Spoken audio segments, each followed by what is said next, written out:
O professor Manjón tem trabalhado em áreas algo distintas, como tecnologias para e-learning, jogos para fins educativos, que vai ser o nosso tema de hoje, padrões e modelação de utilizadores, tendo publicado um elevado número de trabalhos nestas áreas. Está igualmente envolvido em vários projetos europeus e é avaliador da União Europeia para projetos nestas áreas do e-learning e das tecnologias aplicadas à educação. Vai-nos falar hoje sobre Developing Serious Games, portanto, jogos sérios, e, sem mais, vou passar para o professor Manjón. Balta. Bien, muchas gracias. Muchas gracias, José.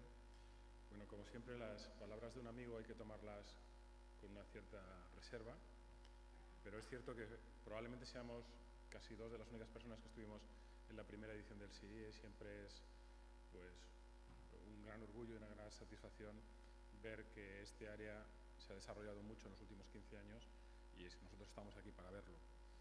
Bueno, voy a presentar el trabajo, lo voy a presentar en español. Si creen que mi español es poco comprensible, podría presentar también en inglés. Me parece que mi portugués es un poco limitado como para hacer esto, pero entenderé sus preguntas en portugués si quieren hacerlas. Bien, voy a presentar el trabajo, y este no es solo un trabajo personal, es un trabajo basado en la experiencia de todo un grupo de investigación, el cual me honro en dirigir, pero no es solo mi trabajo. Realmente lo que voy a presentar hoy está basado en nuestra experiencia en crear, evaluar y realmente realizar experimentos. Quizá nuestro grupo de investigación se ha caracterizado en los últimos años porque hemos pasado de ser solo teóricos e incluso desarrolladores de tecnología para ir a los colegios, para ir realmente a los hospitales y a otros centros donde estamos aplicando esto y ejecutar experimentos de gran tamaño con usuarios finales. Por lo tanto, hemos cerrado todo el ciclo. Estamos implicados como partners en la red de excelencia en Serious Games Gala, en la red de excelencia, bueno, Gala es del 7º programa Marco, en la red de excelencia SEGAN, donde mientras Gala está más orientada a la investigación, SEGAN está más orientada a la aplicación y está liderada por el Instituto de Tecnología de Porto. Y bueno, participamos también en otros proyectos europeos y en la red de excelencia en e-learning de la Comunidad de Madrid, llamada eMadrid. Vamos a empezar primero por decir qué es esto de los juegos serios, que parece que es una contradicción en los términos.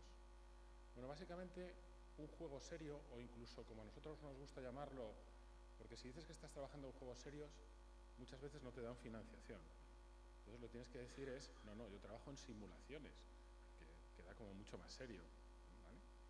Entonces nosotros decimos que hacemos juegos serios o simulaciones con estrategia de juego, y básicamente es cualquier juego cuyo único propósito no es solo entretener, no es solo pues pasar un buen rato, sino que hay algo más implicado ahí.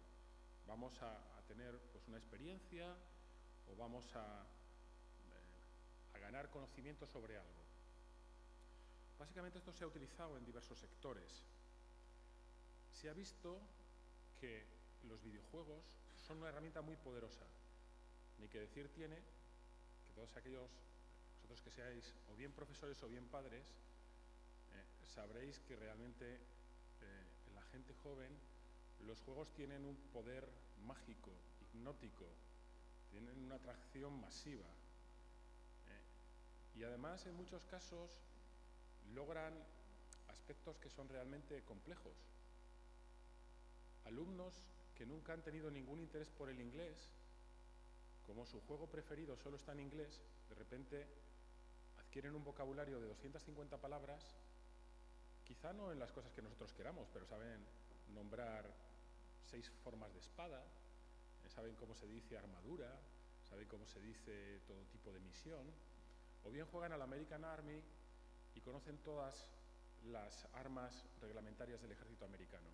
O sea, realmente se desarrollan aspectos, y además aspectos que pueden ser difíciles, lógica inductiva, desarrollo de aspectos técnicos o científicos, desarrollan mucha capacidad de memoria espacial. Por ejemplo, los que juegan a juegos de disparos, de matar monstruos, normalmente tienen que recordar secuencias muy largas en corredores que parecen ser completamente iguales, y que tú, si no eres un gamer, si no estás dentro de ese contexto, pues te parece extremadamente difícil.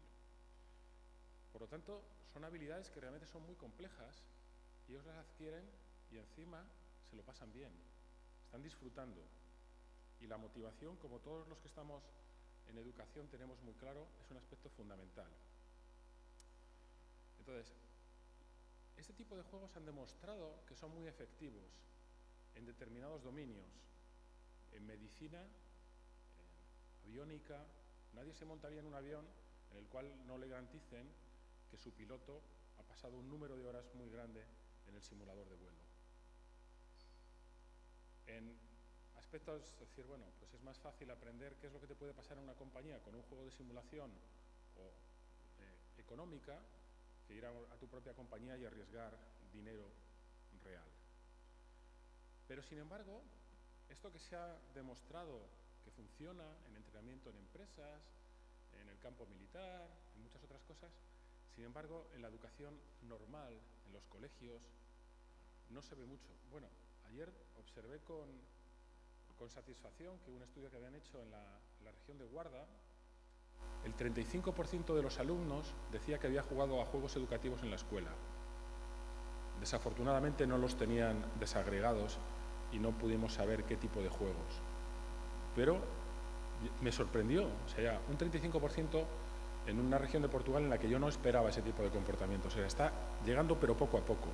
Y también era una pregunta que se le hacían a los niños. No está muy claro qué es lo que ellos consideran un juego, o si ese juego era educativo, o simplemente es que le habían dado media hora libre y ellos habían entrado en el juego que habían querido. Pero normalmente el mayor problema es que los juegos se consideran solo un complemento, y típicamente con propósitos motivacionales. Básicamente, bueno, esto o porque te has portado bien, o bien, incluso si es sobre el tema que yo quiero, bueno, pues dejo jugar y si aprenden, mejor. Pero si no aprenden, ya lo cubriré de forma teórica. Y normalmente no tienen ninguna influencia en la nota final. Por lo tanto, es una visión más o menos limitada. ¿Qué está pasando? Bueno, probablemente el informe de prospectiva en educación que actualmente está teniendo más impacto es el NMC Horizon Report,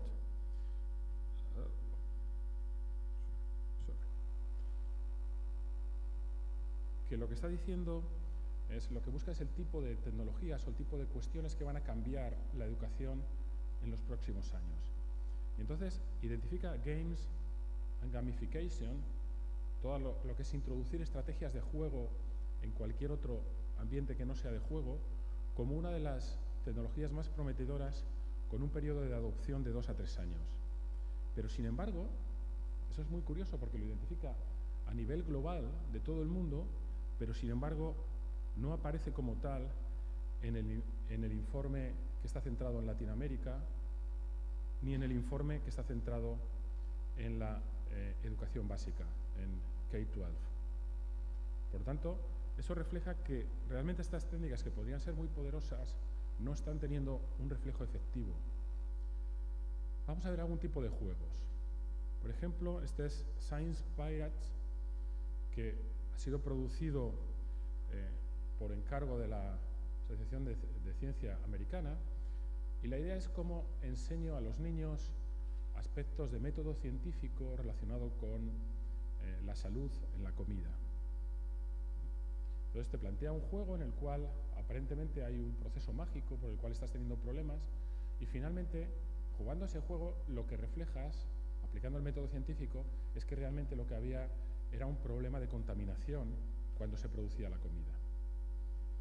Es un aspecto en el que realmente, si nosotros somos capaces de enseñar a los alumnos el método científico, le va a servir para muchos aspectos de su vida. ¿Qué parte buena tienen los juegos? Que ellos no son espectadores pasivos, tienen que tomar decisiones, van a aprender de las decisiones, el juego les va a penalizar. Uno de los aspectos, yo no sé en Portugal, pero en España se está transmitiendo la idea de que no se puede frustrar a los niños. Pero sin embargo, los juegos, hay algunos expertos que dicen que jugar es aprender a fallar, es aprender a desarrollar resistencia frente al fallo, porque el juego te va a penalizar. Por otra parte, se intenta hacer que las cosas sean excesivamente sencillas para los niños. Sin embargo, los juegos son difíciles. Y si no son difíciles, no les interesan. Pero tiene un aspecto motivacional muy importante. Vamos a ver otro caso de juego. Este me interesa especialmente porque es un juego en medicina, pero es un juego dirigido a los niños. Mientras que este juego de aquí podría parecer que es un juego que por los gráficos y tal no sería un juego como ellos entienden un juego de verdad, no un juego de los que ellos comprarían. Vamos a otro caso que es diferente, que es Remission. Remission es un juego para lograr que adolescentes que tienen cáncer entiendan mejor su enfermedad y además no dejen de tomar la quimioterapia. El problema de los niños es que se encuentran muy mal, pero cuando toman la quimioterapia no se encuentran mejor, realmente se encuentran mucho peor. Entonces, en el momento que empiezan a mejorar, ellos creen que su cáncer ha desaparecido y tratan de no seguir la quimioterapia, porque es una cosa que sabe muy mal y que además te deja en muy malas condiciones. Entonces, decir, bueno, ¿cómo logro que el niño entienda que si no se lo toma va a morir? Es muy difícil. Y sin embargo aquí, ¿qué es lo que hacemos? Le hacemos que dirija una nave espacial que va por su cuerpo matando las células malas. Este es un juego hecho con dinero de verdad, pero es lo que se denominaría AAA, calidad comercial de primer nivel. Se ha hecho con un gran conjunto de subvenciones de fundaciones americanas. Voy a poner otro ejemplo que creo que puede ser interesante. Este no está orientado a los niños, está orientado a los profesores. Tú tienes que enfrentar una clase y en una clase va a haber niños problemáticos, va a haber niños que no te hacen caso. ¿Y eso cómo lo aprendes? Bueno, vas a la clase y rezas o supuestamente aplicas aquello que teóricamente te han explicado. Pero no hay un conjunto de técnicas que podríamos aplicar. Bueno, pues Sim School se vende a sí mismo como el Flight Simulator para profesores. ¿Vale? Yo no puedo juzgar exactamente cuán eficaz es, pero fijaros que la idea es muy interesante.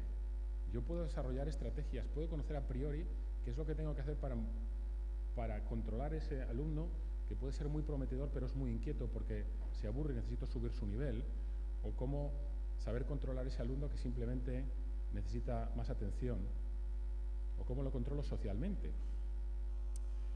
Bien, pero realmente, bueno, hay muchos desafíos en este campo de los juegos, porque lo primero que necesitamos es identificar casos en los que realmente esto sea un éxito real. Y eso tiene que incluir también evaluación formal y contrastada. En muchos de los casos hay intuiciones. Esto parece que funciona. Bueno, sobre todo además tenemos que ser capaces de decir, bueno, si yo me arriesgo como profesor e introduzco un juego en mi clase, ¿qué va a pasar el año que viene? ¿Voy a ser capaz de seguir aplicándolo? ¿Esto va a ser resistente a cambios en tecnología?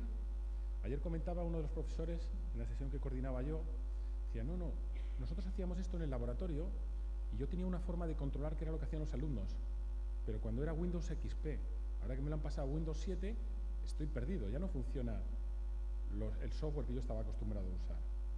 Pues eso con juegos todavía es mayor. Eso es lo que tenemos que reducir, no solo el coste inicial de producir el juego, para el cual igual sí consigues el dinero, sino el coste total de propiedad. O sea, vamos a poder modificarlo, vamos a poder adaptarlo a los cambios tecnológicos y a los cambios educativos que necesitemos en el tiempo.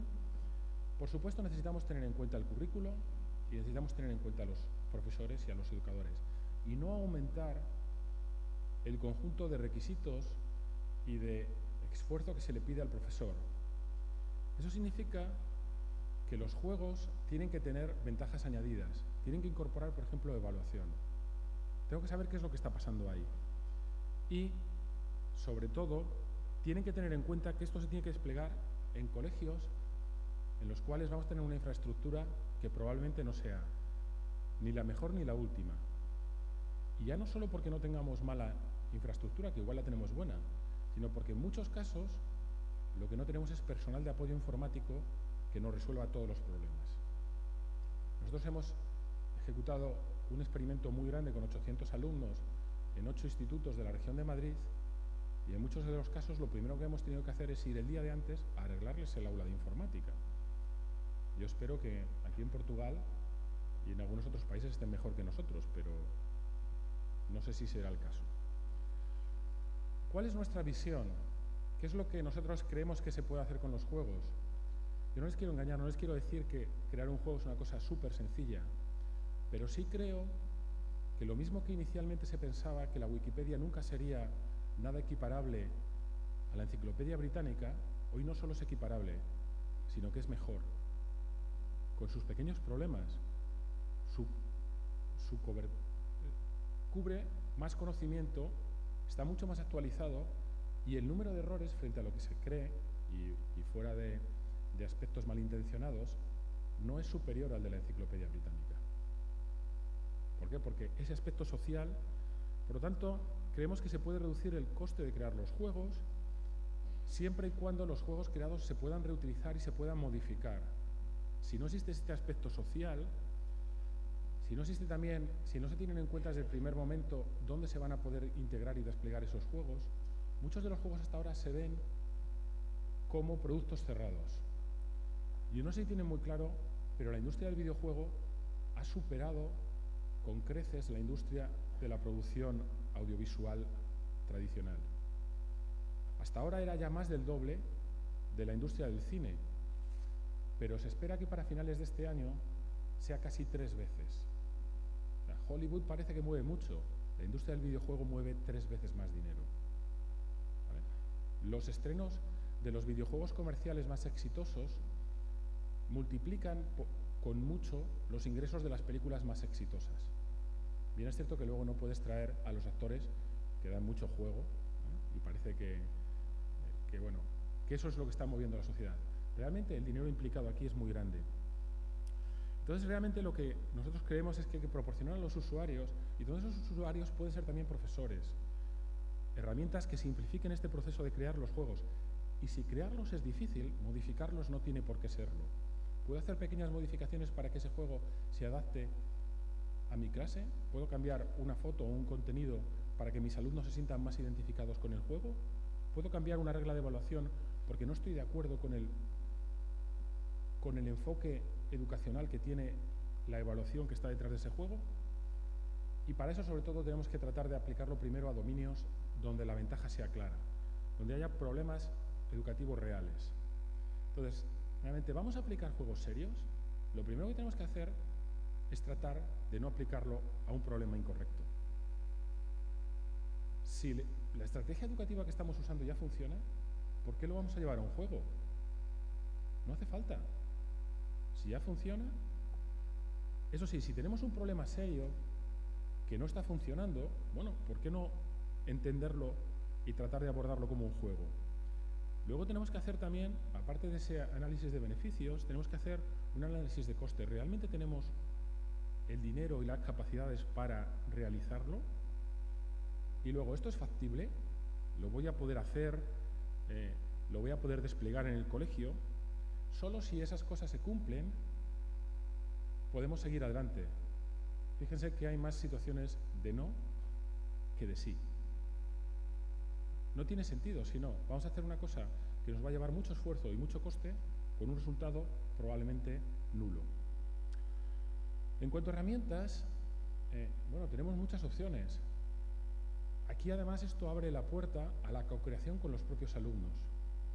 Este año, por ejemplo, hemos tenido la experiencia de que, usando la herramienta que nosotros presentamos, ha habido alumnos de instituto que han creado un juego para introducción a la física mediante un curso de vela ligera, sailing. ¿Vale? Para saber cuál es la trayectoria de un barco, tienes que saber una cierta física básica de composición de vectores. Bueno, pues han hecho un juego para eso y eran 3 chicos de 16 años. Yo no sé si habrán aprendido física, pero les aseguro que han aprendido un montón de cosas. Han aprendido sobre multimedia, han aprendido mucho, han aprendido a hacer vídeos, han aprendido a hacer animaciones, han aprendido a diseñar un juego, han aprendido narrativa. Por lo tanto, aparte de que Scratch, por ejemplo, puede ayudarles a estructurar su pensamiento, hacen juegos que son muy sencillos. Yo lo he probado con mi hijo de 9 años y si no le dices que está programando, tú le dices, no, vas a crear un juego. Y se lo pasa bien y aprende. Aprende a estructurar sus ideas.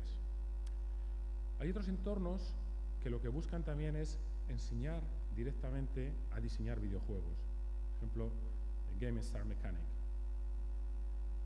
Nosotros hemos trabajado en este campo y hemos creado eAdventure, que es una plataforma para edición y ejecución de juegos. Básicamente, la idea es cómo podemos crear juegos de aventura gráfica que sean sencillos y que tengan poco coste. Todo el mundo cuando ve el aspecto de juegos dice, uy, esto no es para mí, es difícil, es complejo, es caro. Bueno, pero ¿y si yo te digo, ¿tú sabes hacer fotos con una cámara digital o con el móvil?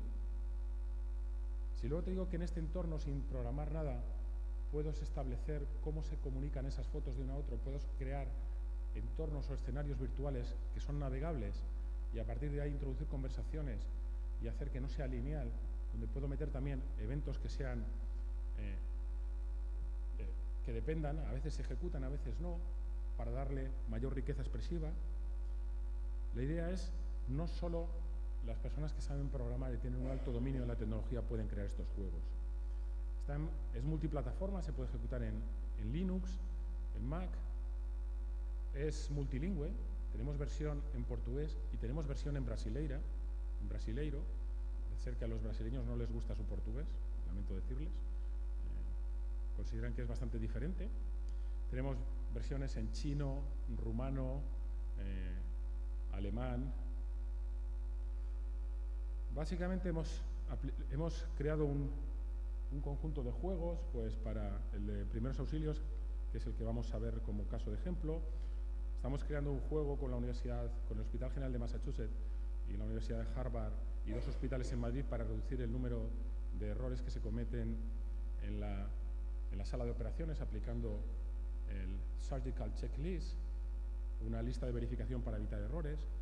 Hemos desarrollado un juego para enseñar investigación cualitativa dentro del proyecto europeo Chermug y hemos modelado los procesos de gestión de trasplantes de la Organización Nacional de Trasplantes de España, que es la más exitosa del mundo.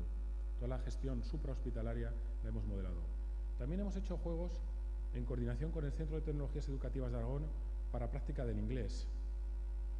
Están disponibles, se pueden descargar y no solo eso, sino que además tienen los documentos de diseño, entender cómo está hecho el juego y para qué. Luego hemos hecho otros juegos como Lost in Space, que pueden jugar online para enseñar fundamentos de XML a mis alumnos de informática. Y hemos hecho otro juego, el de la Dama Boba, que es un juego muy curioso, porque es un juego para promover el interés por el teatro clásico en los alumnos de instituto. O sea que hemos abordado esto en distintos ambientes. ¿Cuánto es el coste por minuto de desarrollar un juego? Este es un aspecto que es muy difícil de saber. Pero curiosamente, los juegos que juegan sus niños y que probablemente están comprando ustedes como padres por 50 o 60 euros, el juego individual cuesta del orden de $25.000 por minuto de juego. Ese es el coste de un juego AAA, que es como se denominan los juegos comerciales de mayor calidad.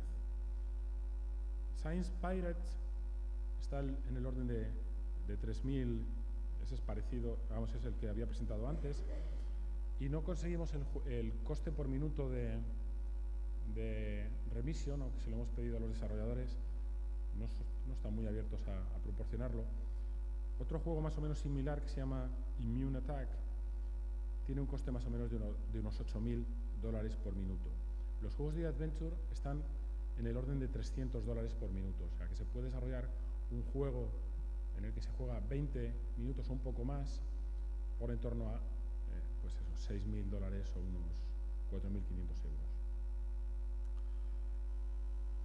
Pero bueno, esto de los videojuegos educativos está muy bien, haces que los alumnos puedan aprender haciendo, que tengan que tomar decisiones, que tengan que adquirir algún tipo de elementos narrativos.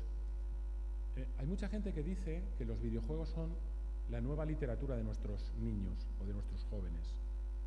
Lo que sí está muy claro es que el perfil de los jugadores ha cambiado y ahora es muy infrecuente encontrar a alguien que no ha jugado nunca a videojuegos o que no juega por lo menos ocasionalmente, que no se les podría considerar gamers, pero sí, bueno, por lo menos tienen algún tipo de experiencia de juego. ¿Cuál es el mayor problema del desarrollo de los juegos serios o de los juegos educacionales? Bueno, pues básicamente que hay que integrar experiencias muy diferentes. Para eso nosotros, basándonos sobre todo en nuestra experiencia en el campo médico, y esto no aplicaría probablemente para cualquier tipo de juego, pero sí para juegos simples, estos en concreto están orientados a enseñanza y entrenamiento de conocimiento procedimental, que es una cosa que se da mucho en medicina. Hemos desarrollado una metodología de diseño, un enfoque, para decir, bueno, vamos a tratar de normalizar esto, porque hasta ahora, básicamente el diseño es más un arte que una ciencia. Es decir, bueno, podemos descomponer esto en un conjunto de pasos y tratar de anticipar cuáles son los problemas. Uno de los aspectos es que tú tienes que tratar con un experto, que es el que te dice cuál es el contenido que tienes que poner en un juego. Ese experto normalmente tiene unas expectativas y un conocimiento muy diferente del tuyo como desarrollador o de los propios expertos educativos.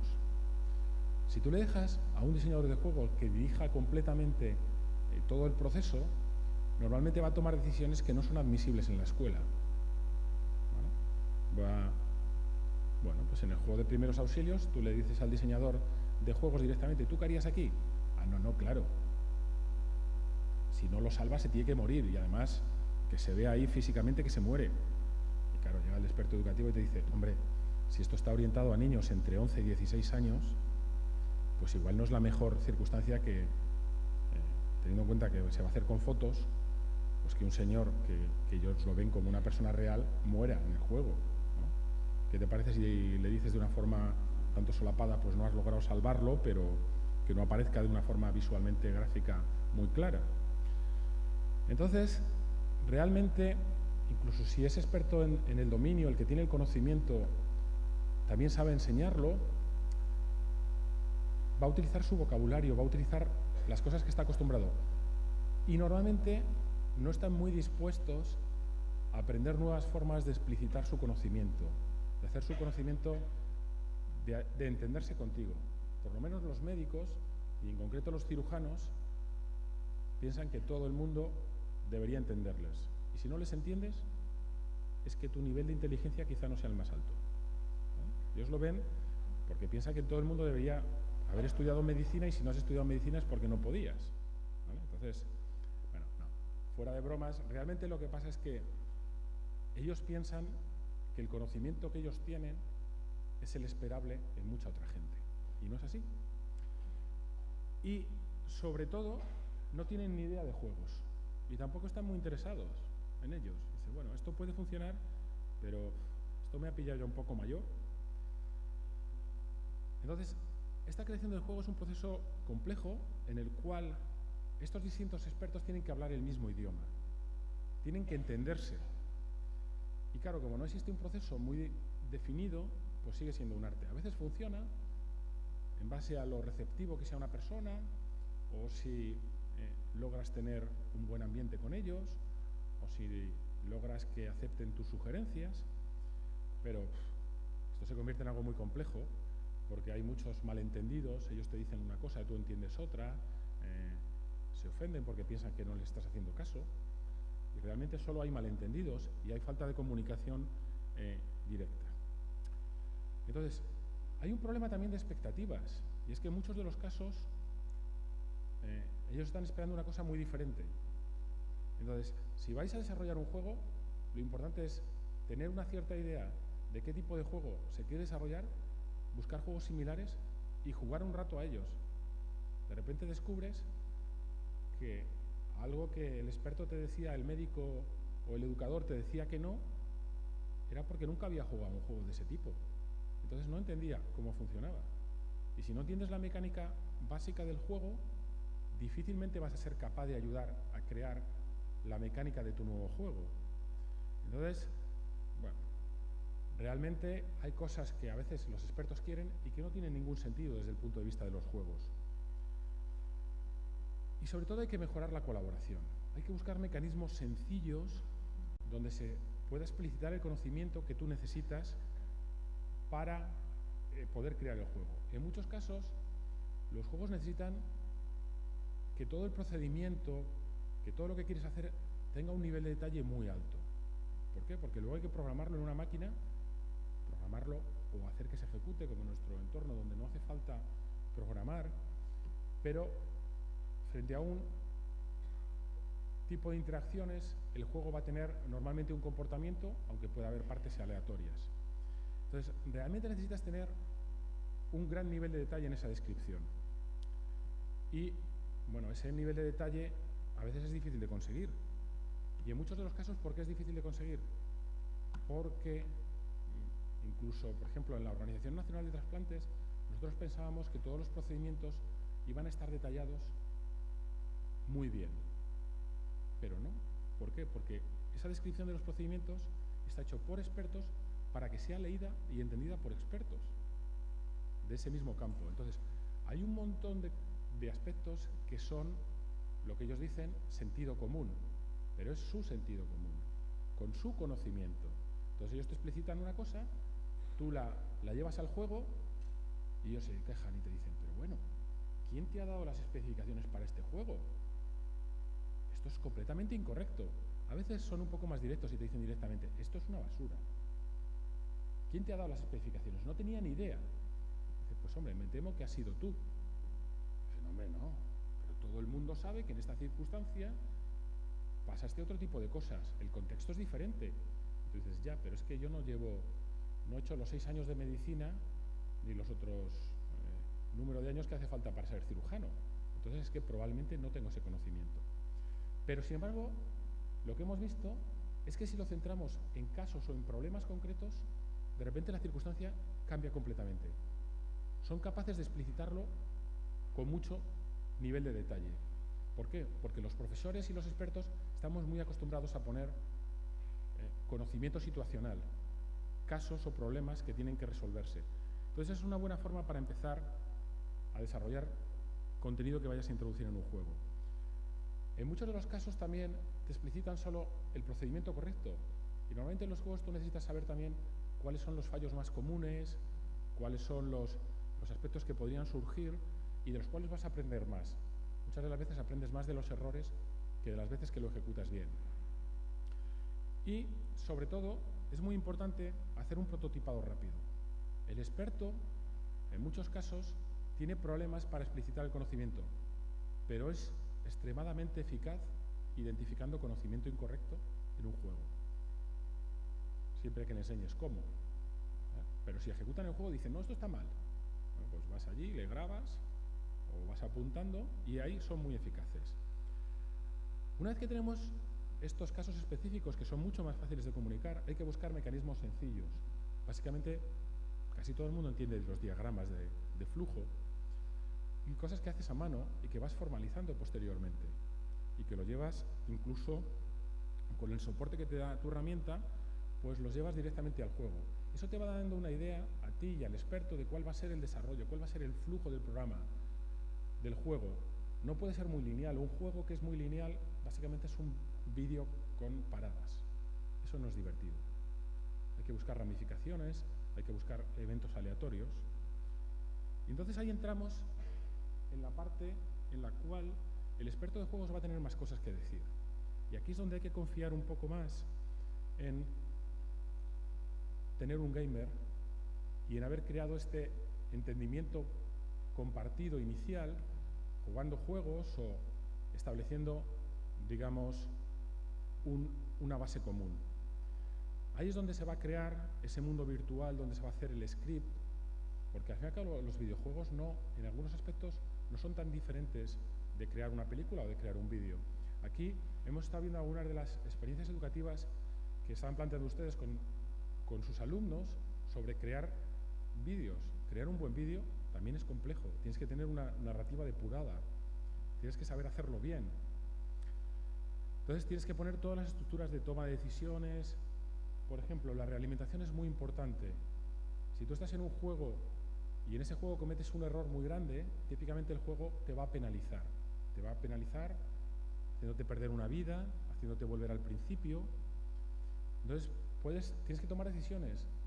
La realimentación, ese feedback va a ser directo porque el error que estás cometiendo es muy grave y no quieres que nadie asuma eso como conocimiento cierto, o buscas más reflexión, le dejas continuar adelante y descubre secuencias posteriores del juego que estaba mal y tiene que tratar de remediarlo de alguna manera. Es muy importante los aspectos de gamificación. Por ejemplo, en el juego de XML, la semana pasada se lo puse a mis alumnos. Es un juego monojugador. Aquí hacemos, con eAdventure solo podemos hacer juegos monojugadores. Ese no está creado con eAdventure. Pero les dije, bueno, la estrategia es, como es un juego en el que juegas contra ti mismo, contra la máquina, pues los estudiantes de informática quizá no se motivan mucho, pero tenemos un sistema, tenemos un Moodle. Entonces dijimos, bueno, va a haber dos estrategias. Es quién es el que logra la mayor, quién es el que termina primero el juego, entonces captura la última pantalla del juego y lo publica en Moodle, y quién es el que durante el tiempo que dura el laboratorio logra la mayor nota. Y luego además podéis seguir jugando hasta las 12 de la noche para mejorar la mejor de las notas. Bueno, increíble. O sea, increíble. Aparte, también les estábamos observando, inicialmente no se lo decíamos, y también cambia su comportamiento cuando ellos saben que al usar el juego están siendo observados de forma automática, mediante procesos también de lo que se viene a llamar ahora Learning Analytics, que es que obtenemos toda la interacción con el juego para saber qué es lo que está pasando. Y, bueno, también tenemos que tener aspectos de cuál es la complejidad de jugar al juego. Si el juego es demasiado difícil, se pierde ese flow, esa sensación de estar implicado en el juego. Pero si es demasiado fácil, que es uno de los mayores problemas, el juego no resulta interesante.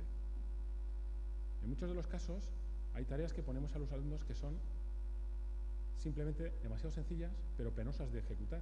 Entonces no tienen ningún tipo de motivación. El aspecto del prototipado rápido es fundamental. Antes de gastarse mucho dinero en hacer recursos de alta calidad, nuestro enfoque y nuestra aproximación es que tenemos que comprobar si realmente eso tiene una estructura y una estrategia educativa válida. No hace falta que los gráficos sean maravillosos. Lo que hace falta es ver si realmente eso funciona desde el punto de vista educativo, si está enseñando lo que quiere. Por lo tanto, en la mayoría de nuestros casos lo que hacemos es, se pueden tomar fotos, se puede hacer con fotos y es suficientemente interesante para los alumnos. Este en concreto era un ejemplo que hemos hecho de medicina sobre uno de los trabajos prácticos que tienen en la asignatura de fisiología. Lo hemos probado durante 2 años, hemos visto que funciona educativamente, que logra mejoras y no hay por qué gastarse una gran cantidad de dinero en recursos gráficos. Eso sí, necesitamos evaluar. Primero, una evaluación formativa con expertos. ¿Realmente estamos cubriendo lo que nosotros queremos del juego? ¿Funciona? ¿Está bien orientado a las personas que nosotros queremos? ¿Se cubren los objetivos educacionales? ¿Realmente qué es lo que se está aprendiendo? ¿Se está aprendiendo alguna cosa de forma incorrecta porque hemos hecho algún tipo de exageración en el juego? ¿Se puede jugar desde nuestro entorno de enseñanza, desde nuestro Moodle, por ejemplo? La parte de aseguramiento de la calidad, de comprobación de que el juego está bien hecho, es realmente crucial. De esta forma cerraríamos la parte de nuestro enfoque de diseño, en el cual tenemos en cuenta a los expertos y es muy importante hacer notar que esos expertos también son los profesores. Vamos a ver cómo lo hemos aplicado en un caso de estudio, que es el juego de primeros auxilios, que se ha desarrollado en colaboración con expertos médicos del Hospital Miguel Servet de Zaragoza, en España, y con expertos educativos del Centro de Tecnologías Educativas de Aragón. Básicamente la idea era, podemos enseñar primeros auxilios a niños de instituto, a chicos que están entre 11 y 16 años, y lo podemos hacer utilizando contenido que está propuesto por una asociación médica internacional de medicina de emergencias. Bueno, está disponible en la red, se lo pueden bajar, pueden ver también el diseño. Básicamente, lo que se ha tratado es de ir aplicando todas las cosas que hemos mencionado en este tipo de diseño. Aparte, se da un aspecto muy claro de una visibilidad de una nota, de cuál es el score, cuán bien o cuán mal lo estás haciendo. De repente los alumnos empiezan a ver, bueno, siempre tienes alumnos que van a entrar más directamente en el juego, pero quizás alumno que no entra en el juego, cuando ve que el alumno de al lado tiene una nota mucho mejor que él y le dice, hombre, pero ¿cómo puedes haber jugado tan mal? ¿Se te ha muerto el paciente o no lo has logrado salvar? De repente, ese alumno que estaba completamente desmotivado por esos aspectos de, digamos, competencia, pues pasa a ser el que quiere sacar la mejor nota. Aquí básicamente es un juego desarrollado en base a fotos y vídeos muy cortos y por supuesto tiene eventos y sucesos aleatorios que permiten bueno, pues hacer que el juego se pueda jugar más de una vez y que abordan estos tres aspectos de cuando te encuentras una persona que no puede respirar, una persona que está desmayada o directamente una persona que está teniendo un ataque al corazón. Aquí se incluye también el uso del desfibrilador automático. En la región de Aragón se habían distribuido desfibriladores automáticos a todos los colegios e institutos y los niños estaban muy interesados por usar aquello. Como encuentren a alguien en el suelo, van directamente, abren aquello y se lo conectan. Tiene un mecanismo de seguridad para que no actúe, pero si estás muy nervioso, puede entender tu nerviosismo como que tu corazón está fibrilando y entonces se activará. Entonces pueden enviar a una persona que no tenía un ataque al corazón realmente con un ataque al corazón. O sea, había un problema educativo real. Aquí no solo hemos desarrollado el juego, sino que encima hemos ejecutado un experimento bastante grande con 342 estudiantes en 4 colegios, 2 en la capital y 2 fuera de ella, donde hemos utilizado también un grupo de control que tenía 2 médicos dando la clase. La idea es que el grupo experimental simplemente jugaba con el juego hasta 50 minutos. Nada, simplemente se les decía, aquí tenéis el juego, este juego tiene 3 situaciones iniciales y no siempre va a pasar lo mismo. Va a haber algún tipo de cosa que puede cambiar y podéis jugarlo más de una vez, cada uno de los 3 casos iniciales. Por ejemplo, una cosa muy importante es ¿qué es lo primero que tienes que hacer cuando encuentras a una persona que está teniendo algún tipo de problema serio de salud?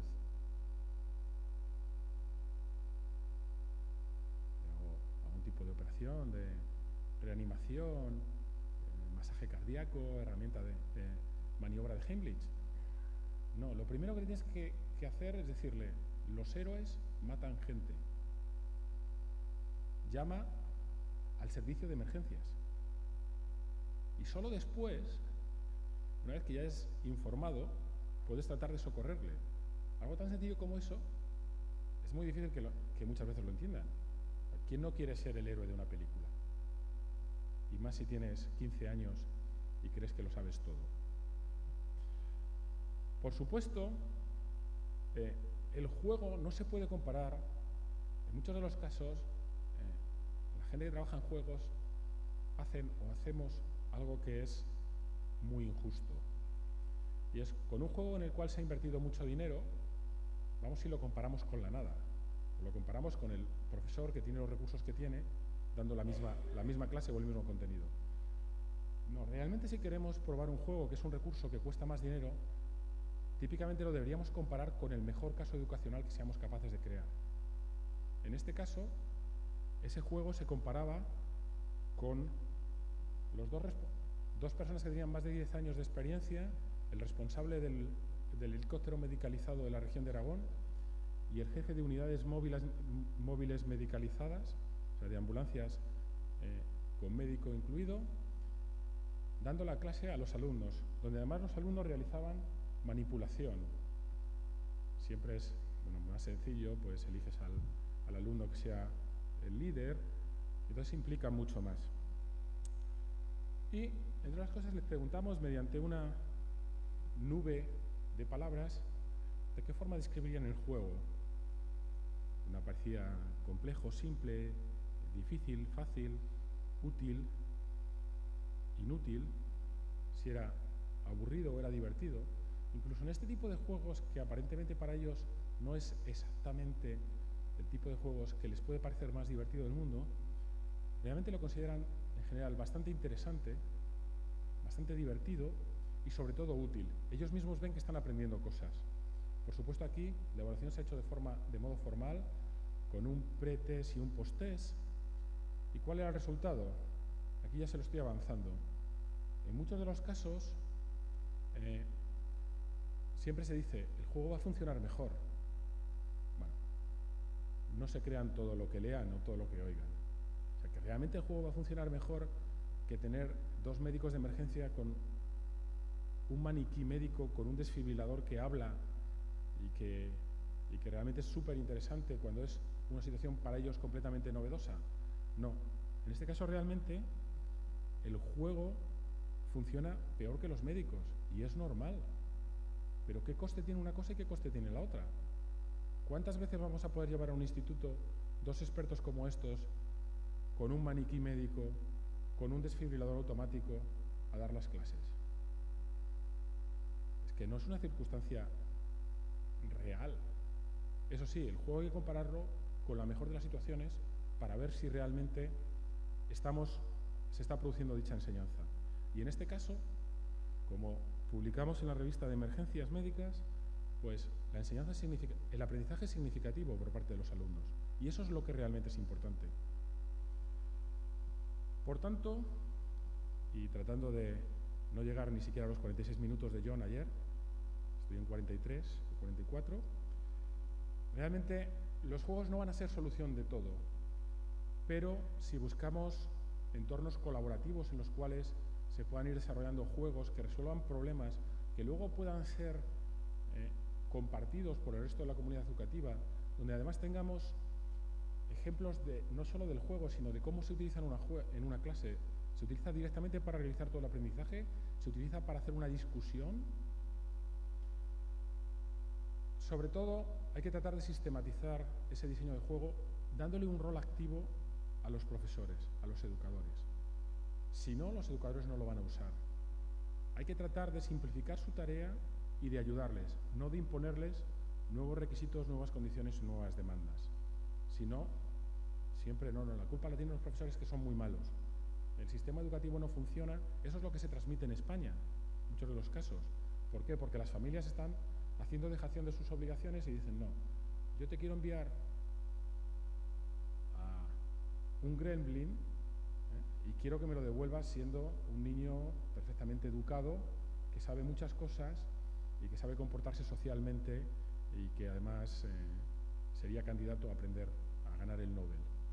No. Pero nuestra visión no es incrementar las demandas sobre el profesor, es justamente casi al contrario. Es decir, bueno, cuando tú despliegues el juego, ese juego tiene que evaluar, el profesor tiene que saber qué es lo que está pasando. Por lo tanto, ahora mismo, en lo que estamos trabajando es en que cuando despliegues uno de nuestros juegos, automáticamente el sistema te vaya a decir qué es lo que está pasando en tu clase, qué alumnos están jugando al juego, cuál es su fase de avance dentro de esos juegos, qué nota están sacando, qué niño ha dejado de jugar a tu juego y se ha pasado a Facebook, si tienes internet abierta, de tal forma que tú puedas dirigir tu poco tiempo a esos alumnos que están teniendo problemas educativos. Esa es nuestra visión y es como creemos que se tiene que hacer ese tipo de cuestiones. Es decir, si a ti te exige un cierto esfuerzo cambiar tu estrategia de clase para introducir un juego, tienes que tener beneficios claros. Y hasta aquí mi discusión. Muchas gracias por su atención.